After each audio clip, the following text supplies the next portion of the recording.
कर्नाटक रियासती वक्फ बोर्ड के लिए सरफराज खान एडमिनिस्ट्रेटर मुकर्रर।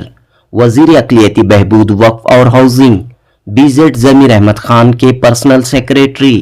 हज कमेटी कर्नाटक के एग्जीक्यूटिव ऑफिसर सरफराज खान को इजाफी जिम्मेदारी देते हुए रियासती हुकूमत ने वक्फ बोर्ड का एडमिनिस्ट्रेटर मुकर्रर किया है।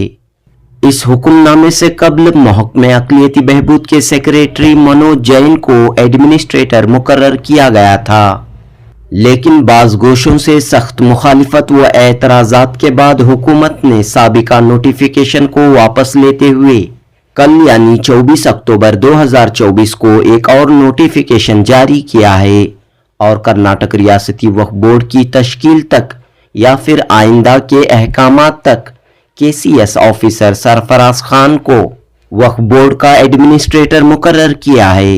वाज़ह रहे कि हाल ही में अनवर बादशाह की सदारत वाले कर्नाटक रियासती वक्फ बोर्ड की मियाद मुकम्मल हो चुकी है और हुकूमत ने वक्फ बोर्ड के लिए इंतखाबात का ऐलान भी कर दिया है।